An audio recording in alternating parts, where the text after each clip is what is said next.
What is up, you bunch of Jimmie fans? This is OBB, the Diecast News Guy, and welcome everybody to another NASCAR Diecast review. And today, this is going to be on a classic Diecast review that I actually picked up from our good friends at 07 Race Collectibles. As you guys know, that is a local diecast dealer in the Watkins Glen area. So if you guys are ever in that, please feel free to check them out. They have a website, and they are located in Endwell, New York. But today, I thought, and go ahead and bring you guys this Diecast review because it's very appropriate, to talk about this legendary driver who I would probably like to nickname not only the GOAT of NASCAR, but also the king of the Coca-Cola 600s. And this is on Jimmie Johnson, your 7-time champion. Well, before he was a 7-time champion, this is on his 2014 Lowe's Power Pride Chevrolet SS that he did won and score his 4th and final Coca-Cola 600 win in his NASCAR Cup Series career. But as you guys see right here, really cool. We got ourselves the man himself, Jimmie Johnson, with the packaging. Looks like it's definitely seen better days. But heck, definitely got to learn and appreciate what NASCAR Authentics that Spin Master brought for us, because you got the best of both worlds. I mean, come on, dude. You can't tell me this packaging looks freaking ecstatic. Definitely does. And on the back, we got ourselves the usual copyrights and really beautiful artwork, and that's from a command strip, so if you guys are wondering that. But it's the back of the packaging, so who really gives a shoot? Because anyways, we're going to kick off this diecast review and the official unboxing of the Jimmie Johnson 2014 Lowe's Charlotte Race Win car. And alrighty guys, we got this diecast out of its box, and we're going to get started on this NASCAR Authentics review. Let's look at the accessory that comes with this, which is probably the best accessory they can get, and the only accessory they can get in the OG NASCAR Authentics.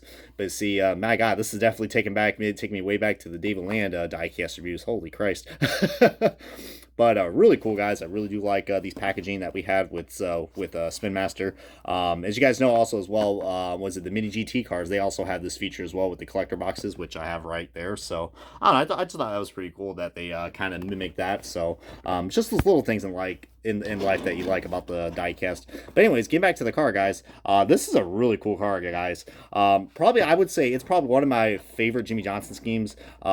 When he's been running the Power Pride cars. But you see this car does have some quality issues, as my camera actually wants to not stay still for once. God, I might have to go to Lowe's to fix that shit. But but you see, this is a NASCAR Authentics car. Of course, it is a little more bulkier than what you usually get with the Lionel cars, but the decal placement is pretty much on point, besides the very noticeable paint chip, but that was probably for me dropping it, because this car was out of the box before.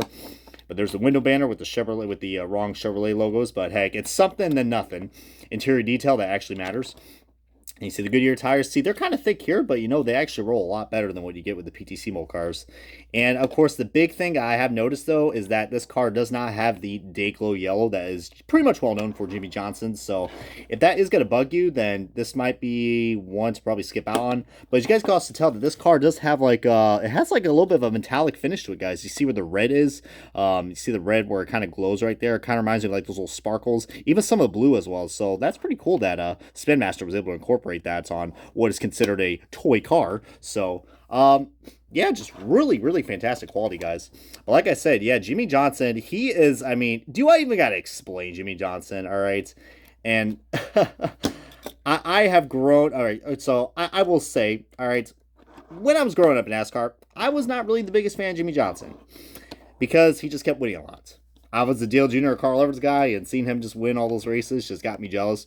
But let me tell you what, after I met this driver throughout his IndyCar days, never met him in NASCAR, but IndyCar, let me tell you what, you would think a guy who has accomplished this much in NASCAR, 7 championships, 83 wins, multiple Daytona 500 wins, Coca-Cola 600 wins, Darlington wins, Indianapolis wins, you name it, man.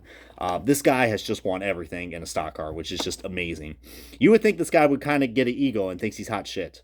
No, Jimmie Johnson's not like that, guys. I think that's why a lot of people really appreciate, him as a driver. I know some people still don't think he is the GOAT of NASCAR, but in terms of the modern-day NASCAR that we got with this generation, he definitely is, our GOAT growing up. I mean, because this guy has just won everything, man. And it is unfortunate what happened, later in his racing career, but you cannot agree with me that this guy knows how to win at Charlotte Speedway. Even this guy was so good that they literally had that, like, before the original name of Lowe's Motor Speedway, it was well, I kind of mixed that up because I looked at the Lowe's logo. Let's rewrite that script again now. This guy has 9 wins at Charlotte. And that was when also, what was it? What I was trying to say is that that's when the title sponsor, Lowe's, actually, of his car, sponsored the racetrack. You guys remember it was Lowe's Motor Speedway? Yes, definitely Pepperidge Farm remembers. But just such a cool car, guys. I mean, I'm so glad Tom had this at his shop, because this is one I definitely missed out on, because I'm like, well, it is a commemorative win, all right? And Jimmie Johnson started on this pole. As you guys know, the 2014 Coke 600 was an interesting race, especially coming down to the finish. I think it was coming down between him and Matt Kenseth. He had a nice, good side-by-side battle finish, and Jimmie Johnson started on the pole, and he led, I say, half of the laps. I think like 160-something laps out of the 400. But it was a pretty competitive race. I will say that. I mean, it's nothing as crazy as what we had last year or what we're going to see tomorrow. Comment below what you guys think kind of a race we're going to see tomorrow, as we got ourselves a lot of cool races to be talking about for tomorrow, as I will be at the Indy 500 tomorrow. So I've been like that every year since 2015. But if I can find a plane ride that could take me to the 500 and the 600 on the same day, then we'll be in a good shape. But yeah, the 600 is definitely a race I definitely got to cross off my bucket list. But comment below what do you guys think about this car, as we're going to start the side-by-side comparison now of another Power Pride car from 2011, I believe. And you can see this is also a scheme that he did won his first, what was it, I almost said All-Star race, the freaking Coke 600 win. As you guys know, he, for 3 years in a row, won the Coke 600 from 03 all the way to 05, and then got his fourth big one in 2014. So I thought that was pretty cool. But you see what I mean, guys? The Dayglow yellow is not as prominent as it is on this on the ARC model for Lionel and X Race Collectibles, but still is really cool. You know, we're comparing apples to oranges, but you know, like I said, this is a card that he brought back in 2011/2012 on his first Coke 600 win from 2003, so I thought that was pretty cool. By the way, shout out to Race Card Graveyard on Instagram, because he hooked me up with this car. And yeah, I don't know. Feel free to comment below if you guys have a favorite Power or Pride car from Jimmie Johnson. I mean, these two are definitely quite noticeable, especially for a lot of the newer fans, because if you guys aren't aware, Noah Gragson did a throwback of this car, guys, because you guys know Jimmie Johnson is now a car owner of the Legacy Motor Club. So that is cool, and we do have that car up for pre-order, guys, with the promo code OBYT.